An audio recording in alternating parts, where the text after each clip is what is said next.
If you've ever felt like certain places are watching you back, an old tree, a wild patch of flowers, a garden at twilight, or maybe a path that suddenly feels different than it did a moment ago, then you already understand why the fairy folk have existed and their stories have lasted throughout the ages. But the Fae are not just cute little beautiful Tinkerbell-like creatures. They, from the storybooks, they are so much more. They are powerful, they are beautiful, and they also need to be approached with honor and respect.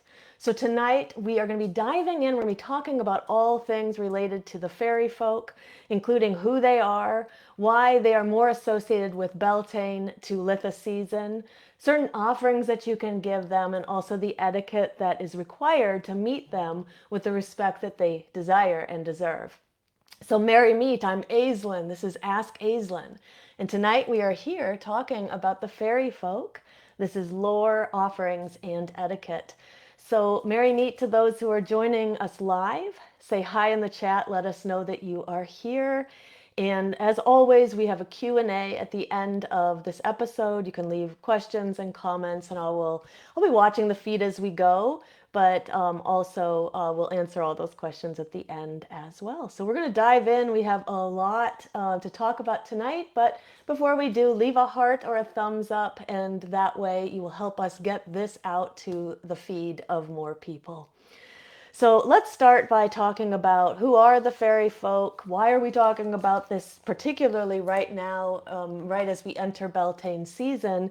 So one of the things that I wanted to mention first is that we had an episode last week on Beltane. In fact, it was called A Witch's Guide to Beltane. I'm going to drop this link in the chat for anybody who missed this episode. You can go back, you can watch, you can learn more about the season. While we were recording this episode, I briefly mentioned the Fae or the fairy folk, and it felt like it was going to spin off onto a tangent, make that episode way too long. So I thought, well, I've never done an episode on the Fae folk before, so now is a good time, especially here at Beltane season, to do this right now. So hence why we have this new episode. So I'm just going to drop in the chat right here. Let's see here. There you go. So anybody who missed that episode, you can grab that link. You can watch it back later. And if you're watching on YouTube, you'll be able to find that link in the comment section below as well. So let's dive in. Who are the fairy folk? Well, the fairy folk are around us at all times. Particularly, though, we can feel their presence more often at Beltane through Litha season, so really that transition from spring into summer. Now, in many witchcraft and folk traditions, the fairy folk or the fae are associated with flowers, with wild spaces, with gardens, with thresholds, which is basically just a place that you transition from one spot type of environment into another type of environment. The Fae are also associated with twilight, which is also a transition space, right? With old trees, with mounds and hills. We'll be talking about that a little bit later. Natural openings in the land, so like a natural opening at the base of a tree. In particular, I'll be telling you about one fairy door that I have on my own property. And the Fae are also associated with liminal spaces, and so hence their association with this transition as we move from spring into summer season. Now, the Fae can be beautiful, they can be fascinating, and they are deeply tied to the land. But this is not, as I mentioned in the intro, this is not going to be an episode about children's fantasy, like I mentioned, Tinkerbell, or these kind of images that we have of the Fae. This is not going to be an episode about that.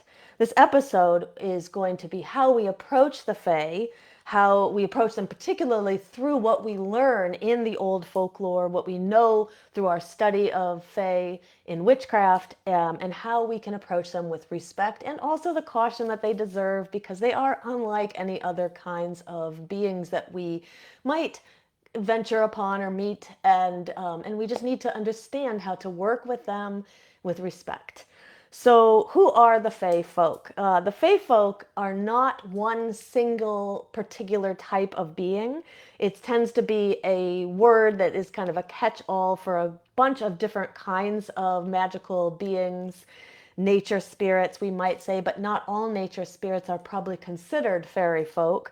The word fae today is often broadly used to describe kind of any beings you can find in nature, but in old folklore, specifically, the fae describe those beings who come from Celtic, Irish, British, Scottish, Welsh, and that kind of those broader European traditions, like I mentioned earlier, very much tied to the land.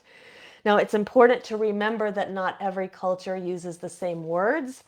So some or the same language to describe the same things, and not every land spirit or nature spirit is automatically considered fae.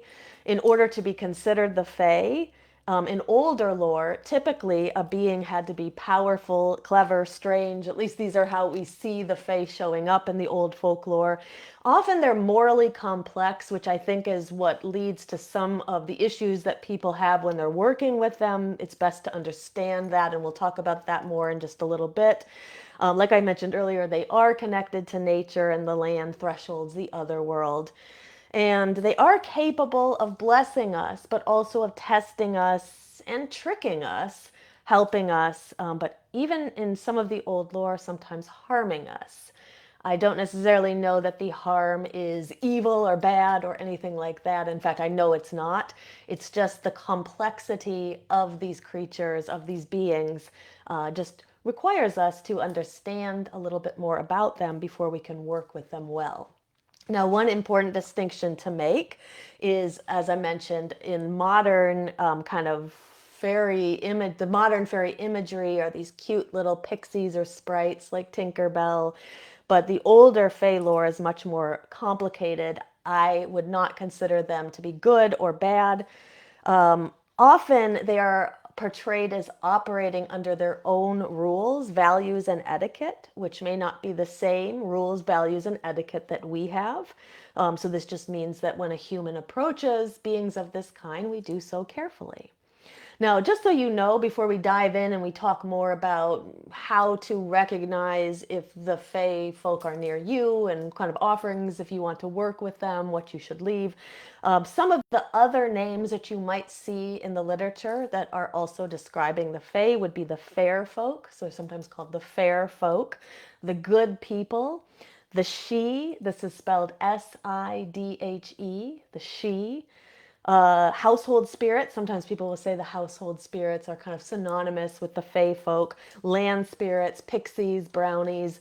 There's a specific kind of anatomy that each of these beings has. The fae tends to be sort of a catch-all word for all of these beings.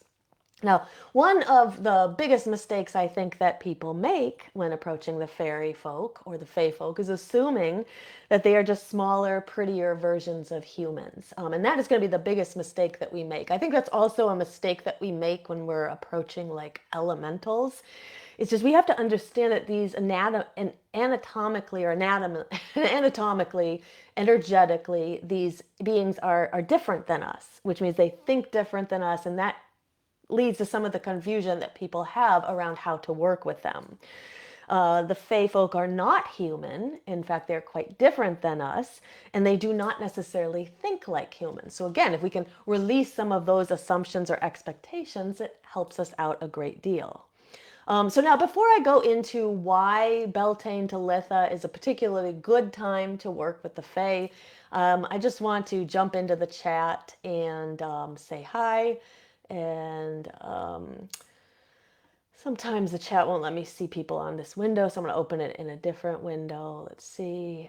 So Merry Meet to anybody joining us. Merry Meet to Lisa and to Anne. Merry Meet, Andrea, Cindy, Cersei, Jenny. Merry Meet to everybody. So Cindy says she's heard that they can be mischievous, and that is absolutely true. So we're going to talk a little bit more about that at the end, or during the episode, about kind of where that mischievous side comes from. But again, I think a lot of it to help us really understand beings like this is to think about just remember that they are not human. They do not think like humans. I would say, they're further away from us and kind of our sort of being and understanding than, for example, like deities, right? Deities tend to, at least when we are working with them and the aspects we work with, they're more humanized. And so the relationship is a little bit easier to understand. Fae, on the other hand, not as humanized, so a little bit trickier to understand. And that's where some of kind of the mischievous spirit can and associations can come from. So why, and before I go on to anybody in the chat, let us know, do you work with the Fae? Do you have any experience working with them or just any experience just with them in general? What do you think they're like? We would love to hear from you, so share in the chat. So let's go back into the kind of reason why we would be working with the Fae during Beltane to Litha season. Now, this does not mean that this is the only time that you can work with them. I leave offerings to those on my land all the time. It just seems that their presence is more noticeable at this time. Number one, because of the thinning of the veils, this is a time when the land is truly alive with growth, with fertility, with warmth, but also with liminality. So the liminal spaces, those are the spaces that are kind of outside of time and space. So we would say, that kind of etheric plane, which is the space between the worlds, we would say that that's a very liminal space to be in. We would say that thresholds, transition spaces, crossroads, different places like that. There's also a great liminality around places like that. Graveyards would also be a place that has a lot of liminal energy. It's just places that are sort of between the veils. They're not quite in this world. They're not quite in another world. They're somewhere in between. Now, because that this time of the year, this time of the wheel of the year is a liminal space, therefore, things like fairies would be more active, or at least we would be able to sense their presence more at this time. Now, between Beltane and Litha, the natural world is visibly changing, it's visibly growing. You may live in a space where you're not quite seeing that yet, but many places we're already starting to see those changes, right? Flowers are opening, herbs are growing, bees and other pollinators are more active.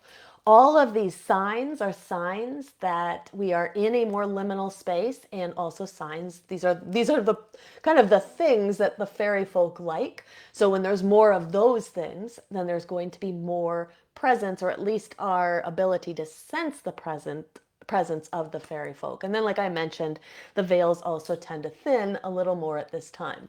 Now, I go into that in more detail in the previous episode on Beltane, but I'll just briefly mention here. We have two spaces in the Wheel of the Year where the veils between the worlds are markedly thinner. One of those spaces is right around Samhain, essentially from Samhain to Yule. How, for those who don't know the Wheel of the Year, this would be like Halloween to the winter solstice. Now, that is a time when the veils thin so that more souls can exit this plane. This is why we work with our ancestors from Samhain to Yule. This is also why we might experience more communication with ancestors or other spirits. This is also why some witches help those who have crossed through the veils and kind of get stuck there, help them pass through at Samhain. Now, on the flip side of the wheel is Beltane. That space from Beltane, which is May 1st, to Litha, which is the summer solstice. And at that time, the veils also thin, but they thin for a different reason. They thin so that more beings can come into this plane and not out of this plane. When that happens, you are going to notice the natural kinds of things like flowers opening, trees budding, things blooming. You're going to see those natural pollinators like the bees. You're going to see more birds. You're going to see things being born and out in nature. But in addition to that, we can have more of this sort of nature spirit activity and fairy activity as well because of those thinner veils. So now that we know why this is a prime time to be kind of working with the fae, or at least noticing them around us. Well, who are they? How do we kind of separate fairy fantasy from really the fae folklore of our ancestors and those who came before us? Well, like we mentioned earlier, modern fairy imagery is very Tinkerbell like. Um, Tiny winged creatures, sparkles and glitter, sweetness, childlike innocence. Like all these things are really nice. They're very good for our inner child. But they're not necessarily the reality of who the Fae actually are. Other things kind of associated with the Fae are flower crowns and wish granting, or even that kind of like fairies are here to help me mentality that some people will have.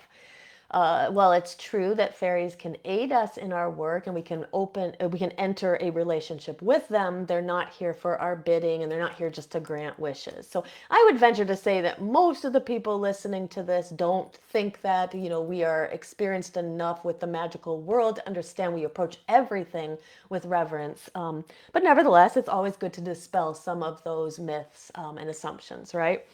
Now, the older Fey lore, what it tells us that there are rules as well as taboos of how to approach the fairy folk.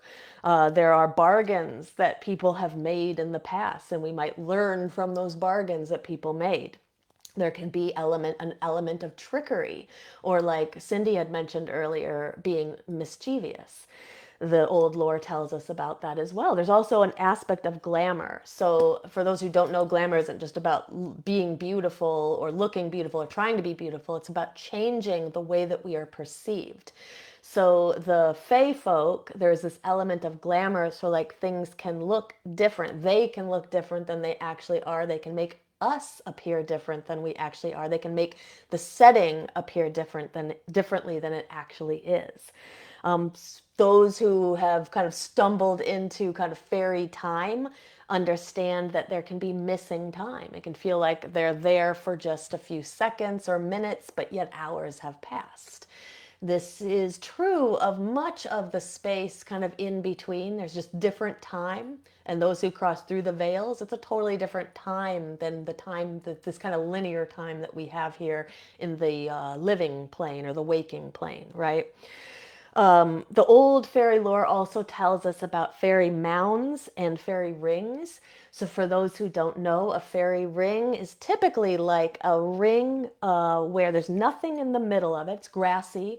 There's nothing in the middle of it, and it's usually made out of either mushrooms or flowers. Could also be used to make the ring. It's not human made. It is naturally occurs when people. The old lore tells us that when you see something like that, that it means that there are fairies there, or have been there, or you're nearing a place where there are fairies.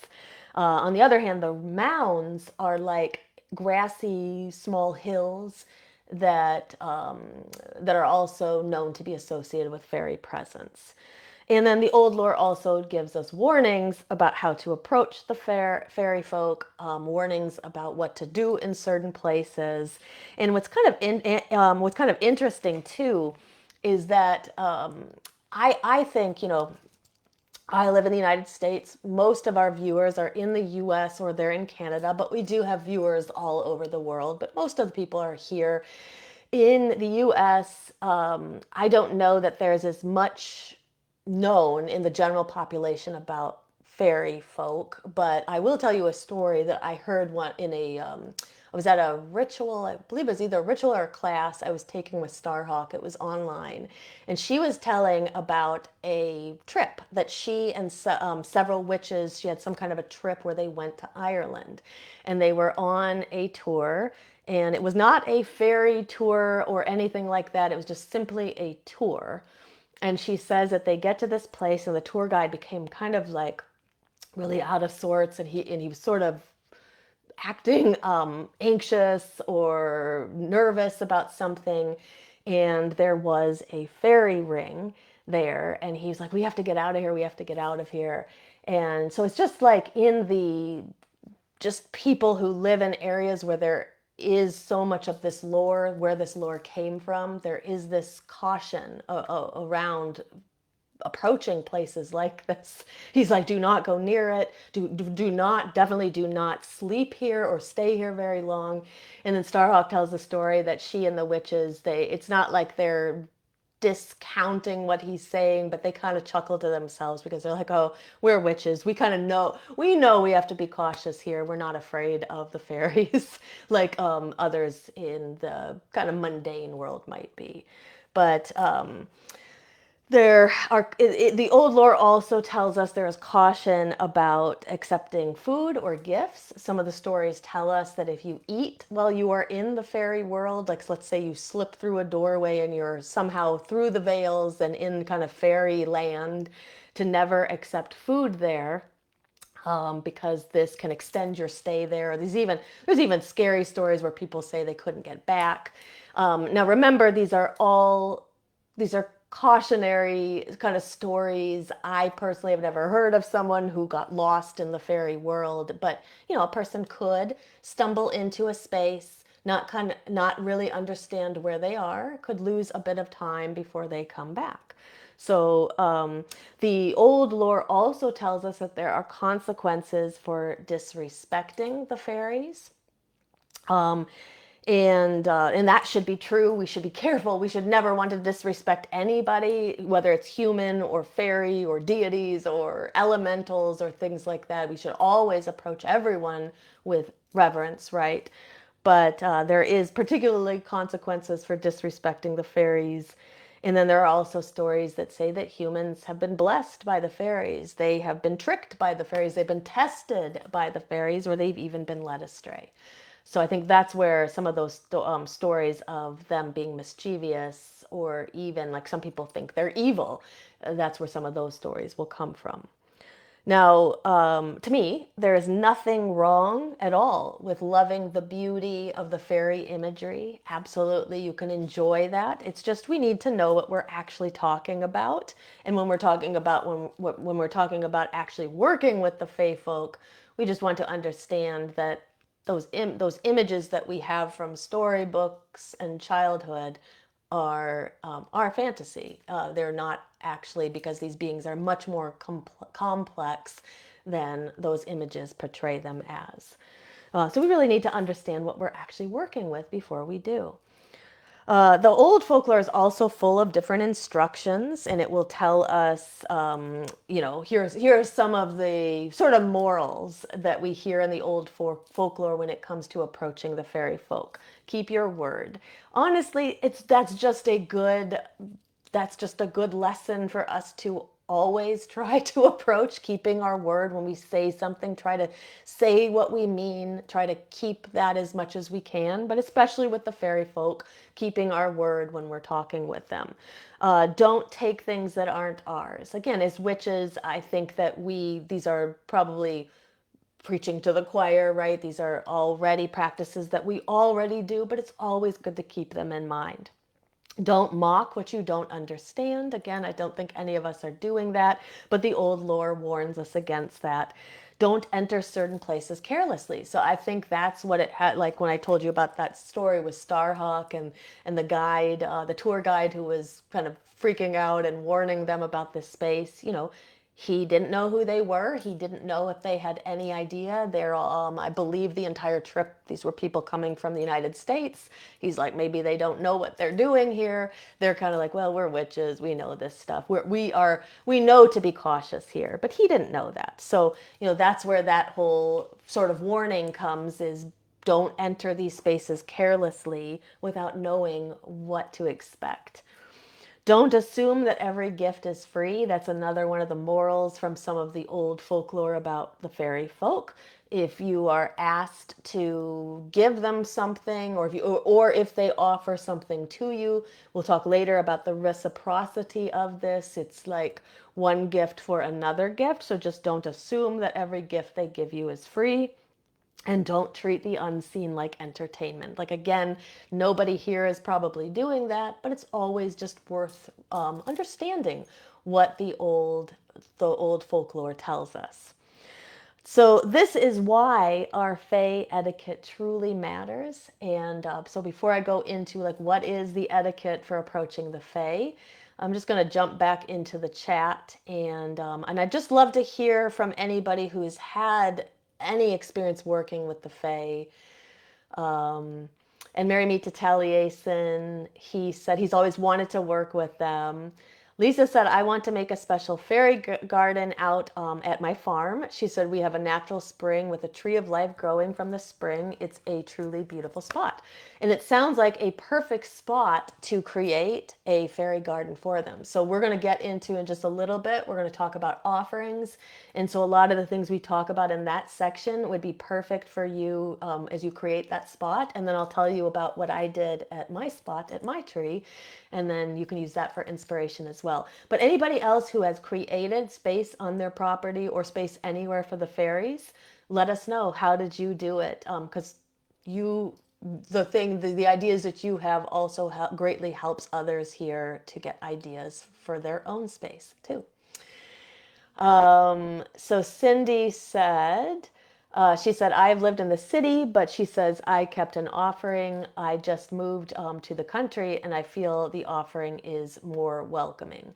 Yeah, so living in the city can be a little bit harder because we can feel more divorced from nature. I will tell you, like, I still live in an urban-like area, though the space of LA that I live in is like about as far out of like the downtown city. Like I'm right on the kind of foothills of the mountains, so I'm like kind of at the right of the edge where it's a little bit more nature like here. I do feel like when I moved to this space, I felt more connected to the land that I'm living on than when I was in a much more urban area like down in Hollywood. So I do understand what like Cindy's saying. Always leaving offerings to the land, but feeling even more welcomed in that space when you get a little further out of the urban areas. Mary Meet to Felicia, who's also joining us. Jenny said, I don't welcome them in my home, but she said, I do leave offerings to them with a special tree I dedicate as an area for them to celebrate.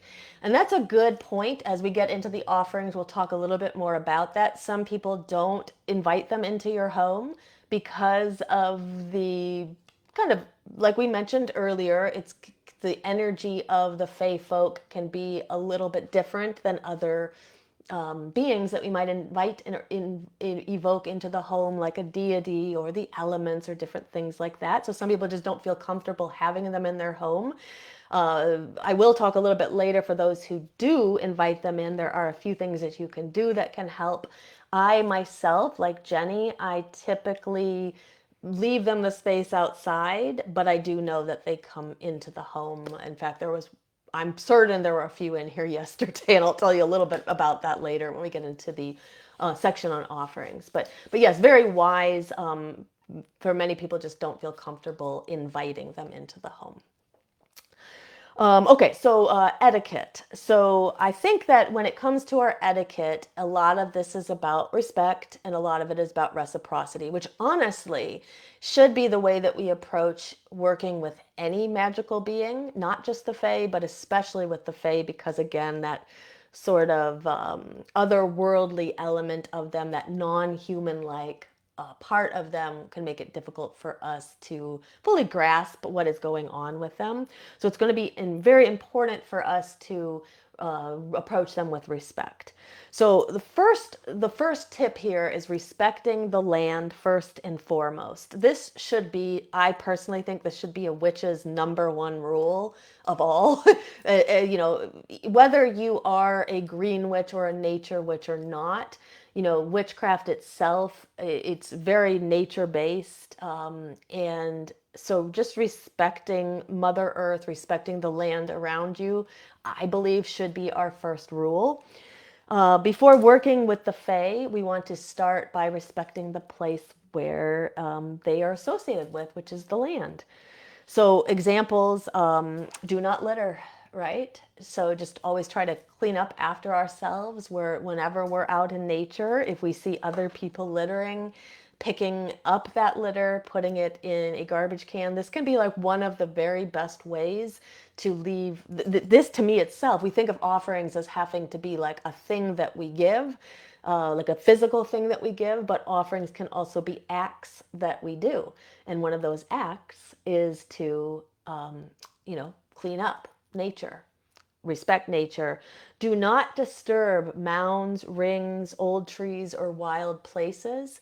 So, places where we definitely sense the presence of the fairies, we want to be certain that we're not disturbing them. I would try not to like mow over a fairy mound. I would leave it where it is.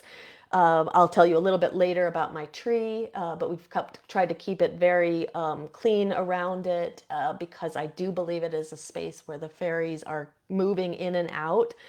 Do not take flowers, stones, feathers, or branches from nature without first asking, even if that, and that ask can be a kind of a mental just is it all right that I take this? And then really listening.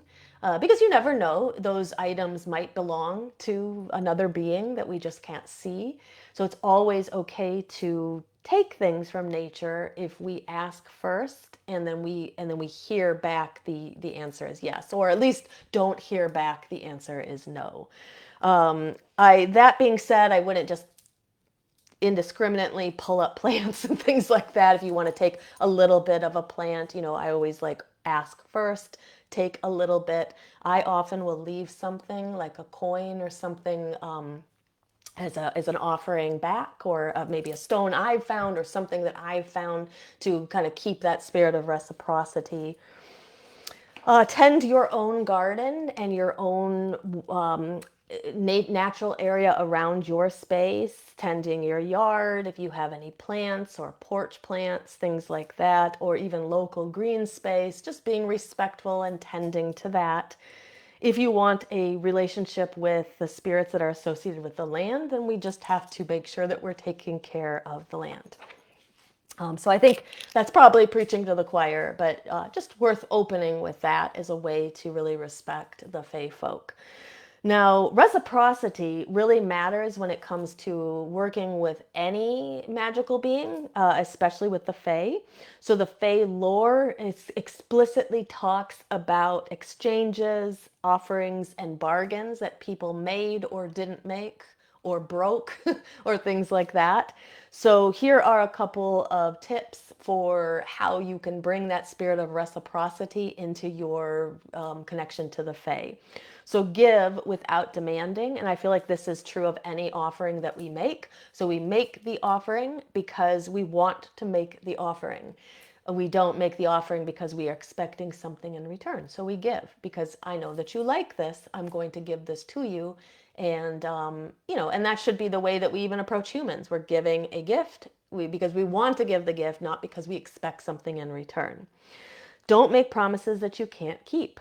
Again, this is just wise words for all of life, right? But especially when working with the Fae. Do not make a promise that you know that you can't keep. Do not make a promise that you're worried you can't keep. One of the things that people are sometimes not aware of is that you can absolutely decline things that other beings ask you of. So sometimes people think, well, just because it's even a deity or something like that, or a nature spirit, or an elemental, or elemental guardian, or the Fae, that just because they are outside of this world, we think that we are beholden to everything that they ask of us. And sometimes what they ask, it's not the right time. This can also often be true of like deities, like you may get a sense that there's something that they would like you to do, that may be perhaps part of your calling or part of your working with them, and you're just not ready for it. And it's always okay to say, I'm just not ready for it. With the Fae, again, they're a different type of being than a deity. And because we already know the lore tells us, that aspect of them that isn't human can mean that their requests are odd or strange or not things that we want to do. So just because they ask us to do something doesn't mean that we have to say yes. So it's really important to always remember that. Sometimes people are very surprised to hear that you're allowed to say no, and you're allowed to say not right now. And just like with people, you don't necessarily even have to give explanations. It's just if it doesn't feel like it resonates with you, it doesn't resonate with you. Don't ask for something unless you are prepared to give. So I think that that is a general rule for manifestation anyway. When we study manifestation, especially this becomes very clear during a Sabbath like Lunaza, there is an exchange, an energetic exchange. We should not expect things in life to be free. There needs to be some reciprocity for everything, right? It doesn't mean that you have to be beholden to a person or to a being or to of the Fey folk. Um, but if we want something, we have to be able to offer something in return, and something appropriate in return. Do not assume an offering means that you are owed contact. So that kind of goes along with something I said earlier. Don't make the offering because we expect something, and just because we make the offering does not mean that this being will necessarily show up for us. We may make offerings for a long period of time. In fact, like the ones in my house or at my house at that tree, I give offerings all the time. But I'm not really necessarily expecting them to show up. I'm just giving offerings because they live on my property, or I should say I live on their property, right? When I moved in here. So we don't have to assume necessarily that our offerings means there will be contact. And then again, being careful with the bargains or the requests that are asked of us. And again, like I said, you're always allowed to decline if it feels like it's not something you can do in that time, or even if it's something you don't feel like you can ever do. So I hope that makes sense, and feel free if you have any questions about it. I'm happy to answer any questions or any insight that you have to offer around that as well. Maybe offerings that you've given, things that the Fae have asked you, or that other beings have asked of you. Let us know what happened in those exchanges, and was there ever a time when it was something that you weren't able to give? So we'd love to hear from those of you who have those experiences. So another thing when it comes to our etiquette with the Fae and that idea of reciprocity is to be careful with our language. So again, this should be true of any sort of magical experience that we have. We want to be careful about what we say. Um, so I think that we want to say what we actually mean. We want to be clear on what our intentions are. We want to be careful, especially with the Fae, of saying something like, I will give anything. That is tricky. Don't I personally, I feel like there's very few taboos for me in witchcraft. But I think that that would be one, is just if you say I will give anything, really make sure that you really truly mean that. I would recommend not saying those words or words like that. Be specific with what you want. That is true of that's just a good manifestation tip in general. Like I said, keep your word, follow through with any commitments that you actually make. When you make a commitment, it doesn't necessarily mean you have to do it right away, but be clear with the timeline of it, and make sure you follow through with anything you actually say you're going to do. I think this should be true of any kind of spirit being that we are in contact with. At least when it comes to like the Fae folk, especially, and deities and things like that, do not command them. I do think that when it comes to like the elements, I think, to me personally, the language I have when it comes to the elements is a little bit different. Like elementals, you don't necessarily want to just stick around. So it's kind of okay to be like, now is time to leave, things like that. Whereas when I talk to a deity, and it's kind of time to say goodbye, I will usually say something like, you know, go if you must, but stay if you will.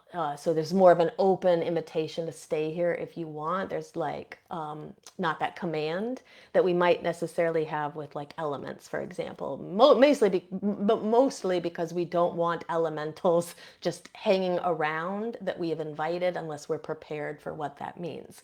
Now, with the fairy folk, I personally feel like if they are doing things in your home, like perhaps like they're in your home and you don't like what's going on, perhaps it feels like there has been some chaos that is created there because of their presence, I do think that it is okay to say, I ask you to leave now. I think the same thing goes with like other spirits that you connect to. Like if there are, spirits that have crossed through the veils that are talking to you and you don't like what they're saying, or you're not in a space where you want to deal with it, I feel like it's always okay to say, I want you to leave.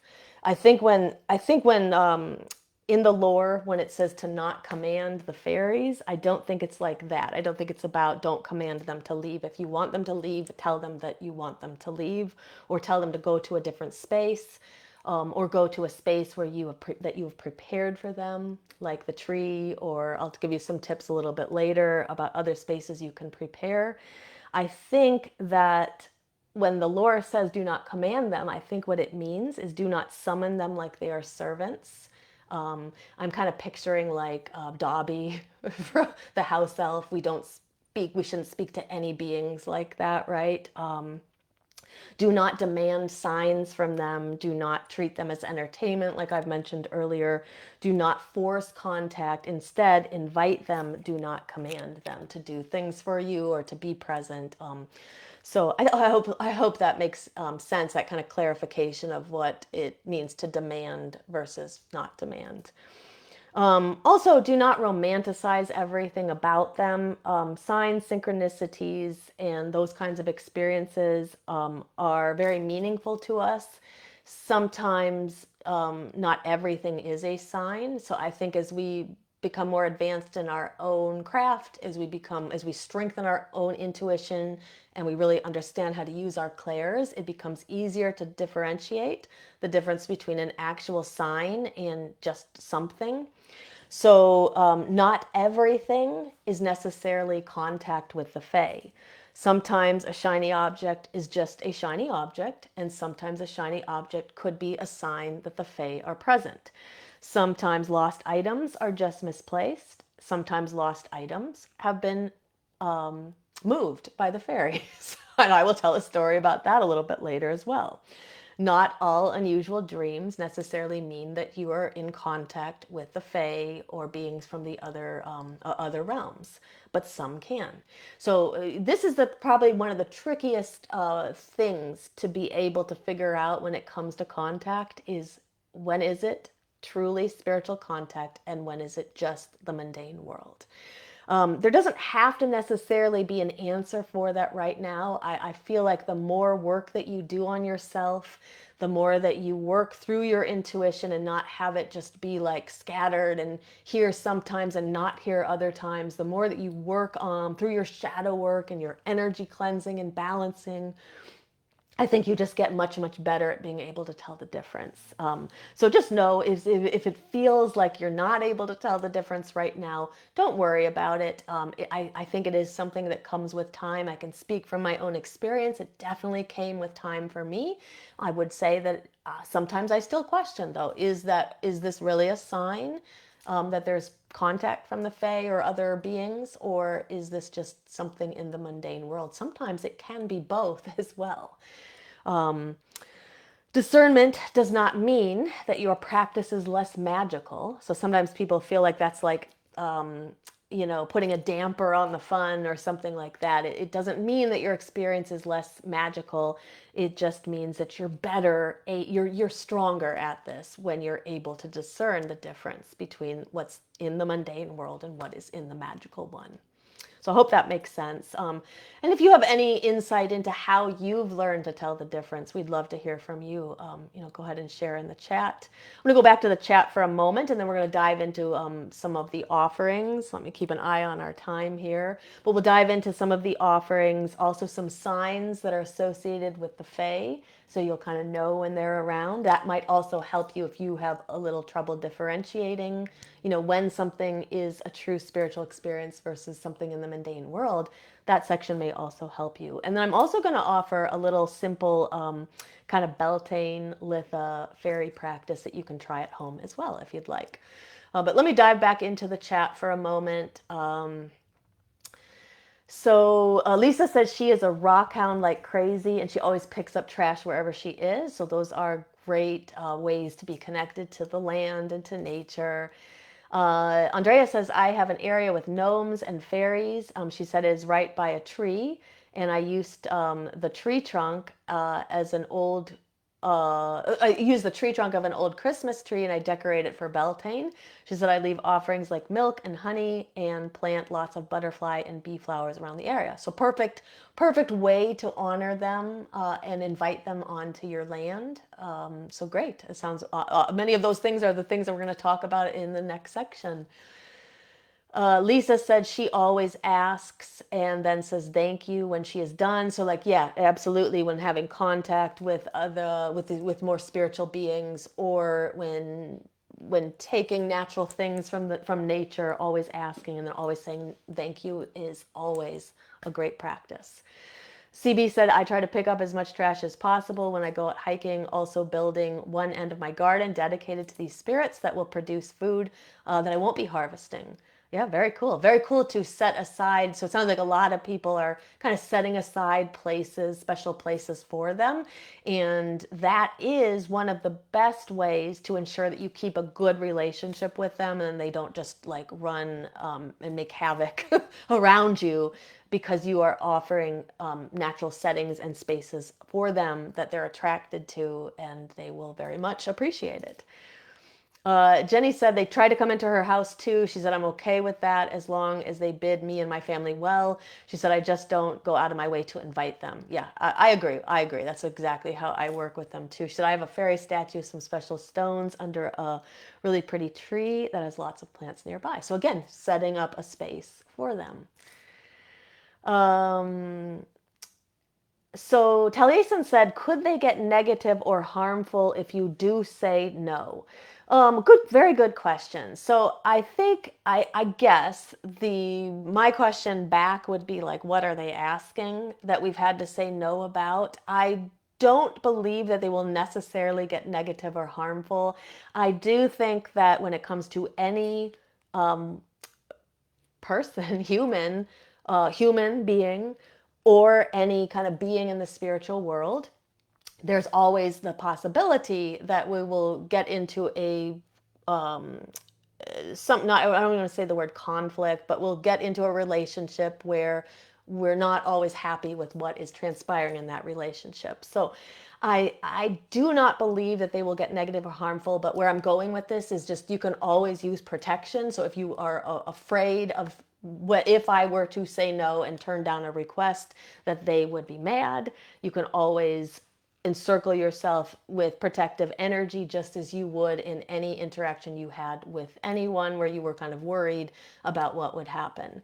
I believe that you can say no and then just ask if there's something else they would like. Just say, at this time, I'm not able to do that. What else could I do in return? And I feel like approaching it that way, it's just makes it much easier for them to then ask for something else. And but I honestly don't think they will get negative or harmful about it. But always use a little bit of protection when you are declining a request, and then ask if there's something else you could do. But again, it is always fine too to just say, I don't want I don't want to work with this right now, and leave it at that. And hopefully that helps. Hopefully that answers that question. Okay, so let's get into offerings. The other thing too, like kind of piggybacking off of Taliesin's question, is if you turn down a request, then you could like give some natural offerings and say, I can give you this in return. Okay, so what are some offerings that we can give? So there are many things that we can give, and many of these offerings are going to be similar offerings that you would give to a deity or other spirits that you might work with. Milk and cream and butter tend to be very much desired by the fairy folk. Honey as well. They love bees and natural pollinators, and they love honey. Bread, cakes, oats, these are all kind of traditional offerings from the folklore. Flowers, clean water, music, poetry. So sometimes we think that it has to be like a physical thing we give, but they would love to have you recite poetry, or have you sing to them, or have you play music for them, right? And that doesn't mean you actually have to perform the music. You can play recorded music, dancing, acts of beauty, or anything that you do to beautify the land would be an offering that would be very much desired by the Fae. Anything that you do to care for the land would be an act that is very much desired by the Fae. So kind of think about like what are the things that you could offer. Now, another thing I'm going to mention here is the idea of the fairy jar. So fairy jars are something that Beth from our coven, she talks about this a lot. She works with the Fae. She does invite them into her home. And this is what she does. So she creates a jar and she always uses these little tiny jars and she will put sparkly things and trinkets and charms, like old jewelry that you don't care about or you don't desire to have anymore. If you want to give that as a gift, sparkly things, she'll fill it like with glitter, little trinkets. Just think of anything sparkly, shiny, they very much appreciate. So what she does is she puts those in a little jar, she seals it, and then she puts it somewhere in her home. And then she says, I'm offering this for you. You can have anything in this jar. And she finds that because she's sort of invited them into her home, but she's given this thing to them, they're less likely to take those things because they like jewelry and they like trinkets. And the people will tell stories of like losing jewelry. Because she feels that when you put the little fairy jar in your house or somewhere in your property, you are less likely to experience that kind of losing things. Another thing keys, things like that as well. Another thing I will mention is that during fairy season, which we in our house, we say fairy season is Beltane to Litha through the end of Litha season, we'll notice more activity in the house. The cats are a little bit more alert. Just last night, baby Corey was in that corner. I was literally sitting right here doing a ritual, and she was in that corner, and there was something in the corner with her, and she was cooing and going crazy. And I was like, oh yeah, I'm pretty sure the fairies are right there in that corner, especially because I'd already called up this circle and everything. And so where was I going with this? Well, that is one of the signs that you notice, that you'll know that the fairies are nearby. During fairy season, this is where I was going with it. During fairy season, be careful of things that the fairies would want.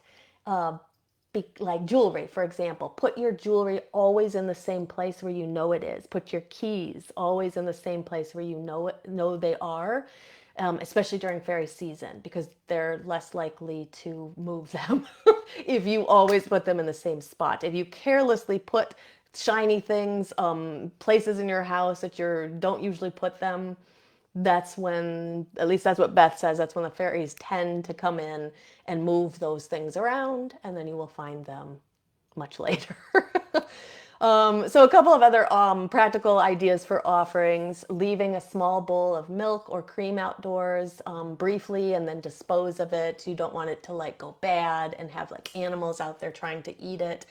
Dispose of it respectfully. To me, I always like pour it back into the land or something like that. Offering clean water at your garden, a tree, an outdoor altar, placing flowers on an altar or near your garden space. So these are just some ideas. Singing, playing music, reading poetry outside, planting flowers that are especially attractive to pollinators, because anytime you bring bees and pollinators into the space, it kind of invites the fairies there as well. Picking up litter, we already talked about that.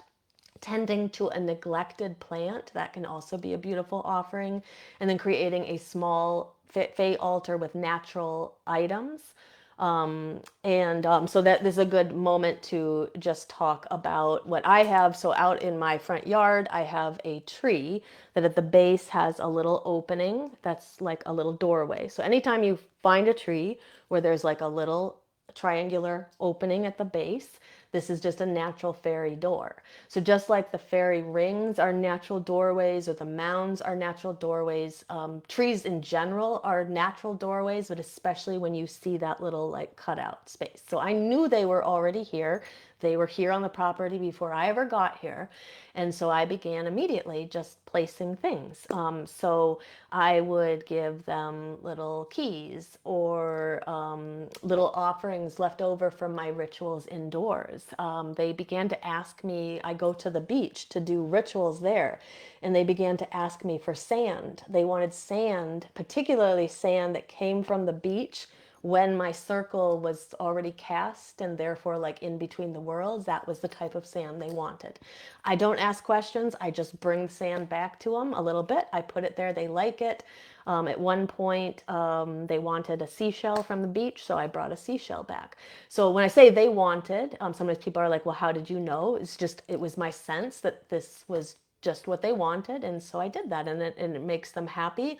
And then sometimes I'll be out and I will see something, like I was at the Dollar Tree and there was this cute frog that was like a little light that was a solar light. I was like, I think they want that. I think it would be really nice for their little area that I've created for them. So a few other people were talking in the chat about creating these spaces that you create on your land. Just put little things there, and they very much enjoy it. And when you keep their space for them somewhere on your property where they're very much happy to be and it's dedicated just for them, they're just less likely to be mischievous. They're less likely to come into the house and wreak some havoc or things like that. They may still pull your cat's tail and the cat's running around like crazy. It happens here, but it's just less likely when you have that space outdoors for them. Um, so let me just transition quickly in the interest of time into some signs that people associate with the Fae. Some of this I've already covered, so I'll just be kind of reminding you. Um, so here would be some ways that you would know that the Fae want to work with you, or there's sort of an invitation to work with them. If you have repeated attraction to flowers or to gardens, to wild spaces, to like old trees, like I have this kind of attraction to that tree, this is an indication that the Fae are interested in spending some time with you. Maybe you've had some unusual dreams where you're out in a forest on the hills. There's dancing, there's strange beings around you. This could just be the Fae kind of entering your dreams as a way to initiate contact. Maybe you've noticed that things go missing in your house and then they show up in strange places. That can also be an indication that the Fae are there. If I notice that, when I have noticed that, that's a good time to make that little fairy jar, or to make sure that there is a space for them, and then you're going to be less likely to have things go missing. A feeling of being watched out when you're in the wild can also be an indication that the Fae are nearby. Sometimes people will hear sudden bursts of laughter or singing or movement in nature, even though it doesn't seem like there's anything actually there. Repeated encounters with certain animals, insects, or symbols. Again, that could be from any type of kind of spiritual being, but could also indicate that the Fae are nearby and would like to work with you.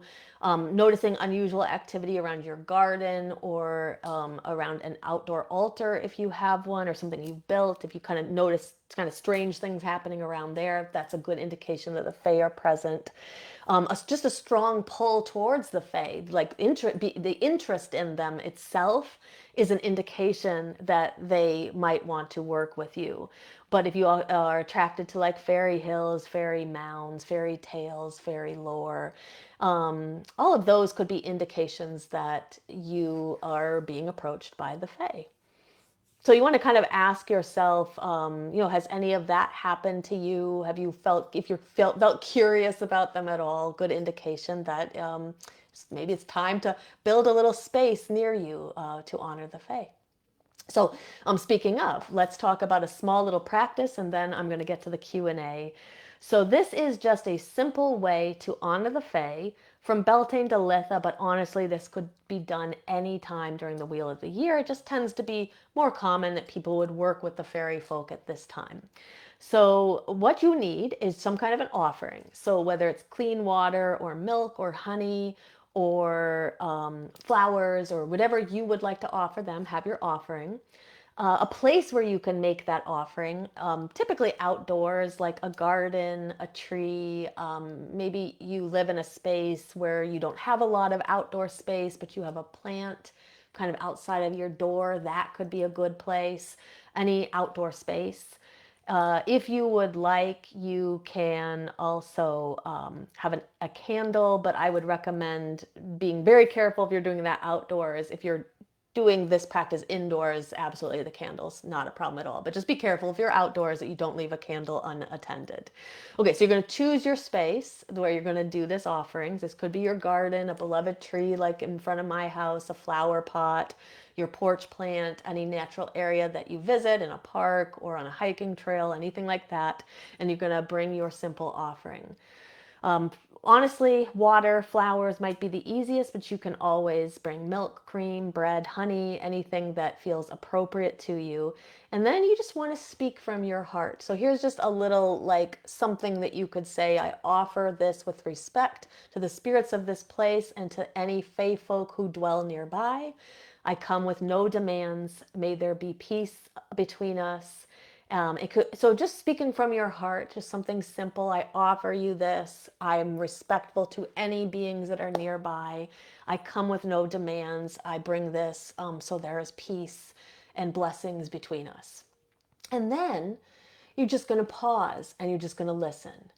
And this can feel like the hardest part, but you're just going to listen to anything you hear. Listen to the wind. Sometimes you'll hear things on the wind. Listen to any insects or birds that are nearby, any sensations that you feel in your body. Listen to those. Any thoughts that pop into your head or emotions that kind of wash over you quickly. Any of this can be the answer after you've given this offering. And sometimes people they're not paying any attention to this, and instead they're so fixated on like it has to be a certain way that they're missing the sign that actually is there. And it could be an emotion, like feeling like overwhelming love or overwhelming joy, or it could be a thought that pops into your head or a memory. Like any of this could be a sign of the answer from the fae after you have given this offering. And also notice too whether you feel welcomed or just neutral or not invited. So sometimes I feel like after an offering like this, it would surprise me that you would feel uninvited, but just note it is important to note that if you also feel that.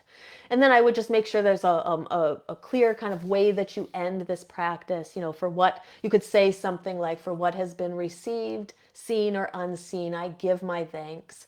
May this offering be accepted in peace, and then blessed be.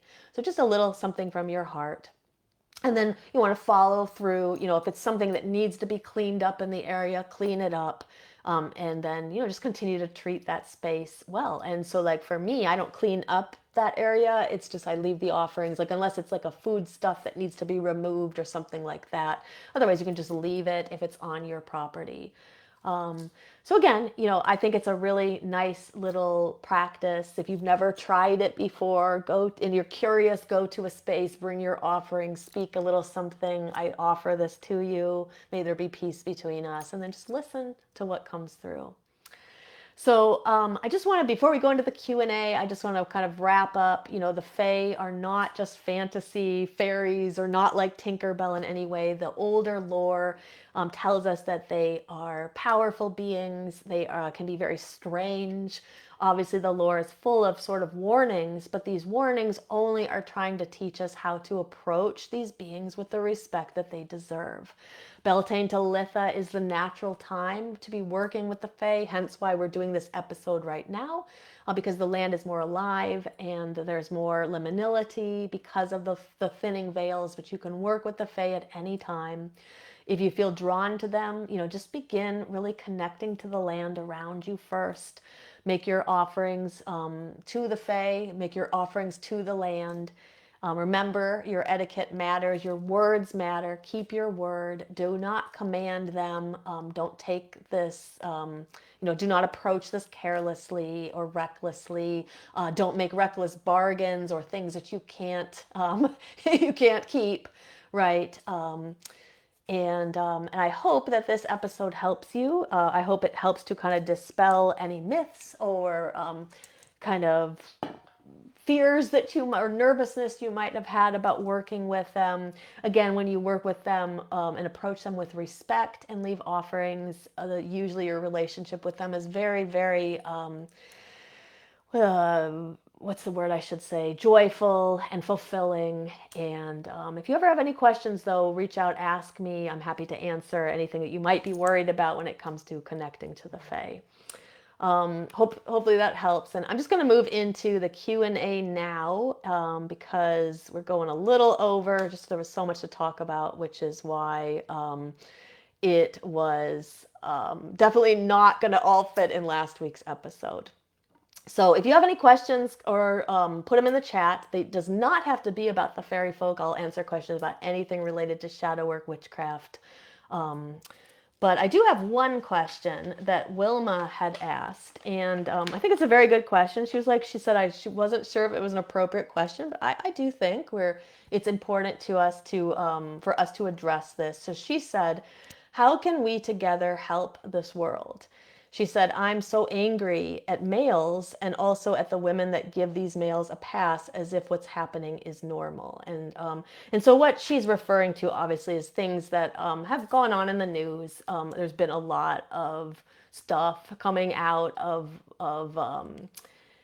sexual abuse and things like that, and then people not really being held accountable for it. I wanted to just address the question because I think it's important to remember that it isn't about gender of any kind. It's not males, even though it's mostly men in these stories, and it's mostly men that are caught up in being the predators here. It's really a problem of the patriarchy. It is a system, that was created a long time ago, and it leads to many, many problems. Only one of which is what is currently happening with all these cases of sexual abuse, and then people maybe not actually being held accountable. So I think it's a much deeper issue. And why I wanted to just mention it here in the Q&A and answer her question is because I think as witches, we are in a special position to help work against this. It is, I believe that it's a very, very critical time for many of us. I think that the patriarchy isn't working. When it comes to like religion and spirituality, for example, it teaches us that there's like one male god that oversees everything. It negates people like us, witches, who work with deities work with goddesses as well as gods, who have different viewpoints on certain things. It tramples over the divine feminine, which is a serious issue. I've always felt that a world that truly, truly understood the divine feminine and respected it would not do the horrid things that we do to each other, as well as what we do to the planet. We would never be destroying the planet and be okay with that if if the collective was deeply connected to the divine feminine. So to answer Wilma's question, like, yes, there's a lot to be angry about, and we can take that anger and we can feed it into something, remembering that it isn't, like I said, it's not about men, it's about the patriarchy, which is a system that abuses all people. And so dismantling that, how do we dismantle that? Well, one way to do that is to stay true to who we are as witches, approaching life differently, trying to take care of the land, trying to put environmental concerns first, trying to protect women and children and all people, trying to break down gender stereotypes, or even the fact that there are only two genders. There's an infinite number of ways that people can show up and express themselves. So these are all different ways that we can be on board with changing this world. And so I think that we as witches are in a fight against the patriarchy. So continue to show up, continue to be you, continue to, tell people about what you've learned as a witch, about the different ways to like exist in a much more a world where there isn't just power over and just people with billions and billions of dollars in control of everybody, trying to break down and dismantle systems like that, fighting when you see corporations that are, you know, doing things you don't like, boycotting those places. Like there's just so many things that places that we can put our anger. Also doing rituals around this, healing, trying to heal the earth and heal the world and heal people, to open their eyes and see that the patriarchy is not serving, it's serving very few of us. And then and kind of understanding that we are here in this space to be a change, to raise our voices, to open up, less about the world being power over, instead being power with. That is the energy that we see in a witch's circle. That is why we don't go to church and stand and sit there and stare at a priest who has the red phone to God. It's why we're in a circle, and we are all have roles to play here. So kind of changing those dynamics. I also think changing the dynamic of power over, kind of think about what this means, like power over, and the places in your life where you still unknowingly, are exhibiting power over certain things. So like power over the environment, or power over your children even. Like the way that we discipline children, the way that we teach kids shouldn't just be about like, I'm teaching you or I'm telling you this because I'm older and I'm wiser and I'm better, or I know more. It's like explaining why we do things, and having an open engagement with them. So I'm just going off on a tangent. I could talk about this for a very long time. But I think the problem is the patriarchy, and we are all in a position to start to change that a little bit, just in the way we shift in our relationship to power, and really thinking about it, and speaking up. Put your anger in places that will do good for the environment and for people who are being abused. So let me go back and let me just see if there are any other questions in the chat. And Okay, so I don't see any questions, but sometimes I can't see them. So if I miss any questions, please reach out, or I will go back to this later after the recording, and I will answer any questions that I missed. But you feel free to put any more in here. I'm just going to tell you a little bit about what's coming up. So I think that next week we're going to get back. We were in that sort of discussion of the elements. We're going to get back into talking about the earth element. So that will be next week's episode on 512. And then we'll do part 2 of that the following week on 517. Leave a heart or a thumbs up somewhere in this episode. It will help us get this out to more people. Make sure to subscribe to our Body, Mind, Witchcraft YouTube channel if you have not already. We always put the recordings, the replays back up there, and you'll get notified and you'll never miss an episode ever if you do that. Make sure also to sign up for our mailing list if you're not already on it. I just put a link in the chat, and this will also be in the description of the video if you're watching on YouTube.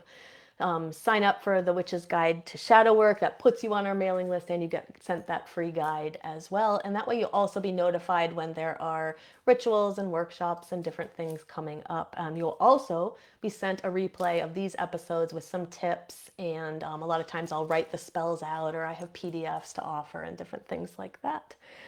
So I hope you enjoyed this episode. Let me know if you afterwards, if you do any work with the Fae, or also if you already are doing work with the Fae, let me know how you work with them. I always love to hear from you.